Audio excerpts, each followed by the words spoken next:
ಪುಣೆಯಲ್ಲಿಂದು 12ನೇ BRICS ಸಂವಹನ ಸಚಿವರ ಸಭೆ ನಡೆಯಲಿದೆ. ಕೇಂದ್ರ ಸಂವಹನ ಸಚಿವ ಜ್ಯೋತಿರಾದಿತ್ಯ ಸಿಂಧ್ಯಾ ಅವರು ಸಭೆಯ ಅಧ್ಯಕ್ಷತೆ ವಹಿಸಲಿದ್ದಾರೆ. ಬ್ರಿಕ್ಸ್ ಸದಸ್ಯ ರಾಷ್ಟ್ರಗಳ ಸಂವಹನ ಸಚಿವರು ಹಾಗೂ ಹಿರಿಯ ಪ್ರತಿನಿಧಿಗಳು ಸಭೆಯಲ್ಲಿ ಭಾಗವಹಿಸಲಿದ್ದು, ಮಾಹಿತಿ ಮತ್ತು ಸಂವಹನ ತಂತ್ರಜ್ಞಾನ, ಡಿಜಿಟಲ್ ಪರಿವರ್ತನೆ, ನಾವೀನ್ಯತೆ ಹಾಗೂ ಸ್ಥಿತಿಸ್ಥಾಪಕ ಡಿಜಿಟಲ್ ಮೂಲಸೌಕರ್ಯ ಕ್ಷೇತ್ರಗಳಲ್ಲಿ ಸಹಕಾರ ಬಲಪಡಿಸುವ ಕುರಿತು ಚರ್ಚಿಸಲಿದ್ದಾರೆ. ಸ್ಥಿತಿಸ್ಥಾಪಕ ಭವಿಷ್ಯಕ್ಕಾಗಿ ನಾವೀನ್ಯತೆ, ಸಹಕಾರ ಮತ್ತು ಪರಿವರ್ತನೆ ಎಂಬುದು ಸಭೆಯ ಮುಖ್ಯ ವಿಷಯವಾಗಿದೆ.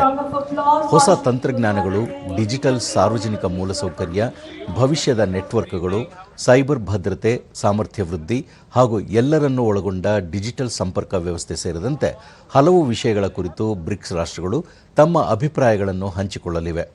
ಬ್ರಿಕ್ಸ್ ರಾಷ್ಟ್ರಗಳು ಮತ್ತು ವಿಶಾಲ ಜಾಗತಿಕ ದಕ್ಷಿಣ ಭಾಗದಲ್ಲಿ ಡಿಜಿಟಲ್ ಪರಿವರ್ತನೆಗೆ ಉತ್ತೇಜನ ನೀಡಲು ಪ್ರಾಯೋಗಿಕ ಸಹಕಾರವನ್ನು ಹೆಚ್ಚಿಸುವುದು ಹಾಗೂ ಉತ್ತಮ ಕಾರ್ಯಪದ್ಧತಿಗಳನ್ನು ಹಂಚಿಕೊಳ್ಳುವುದರ ಕುರಿತು ಚರ್ಚೆ ನಡೆಯಲಿದೆ.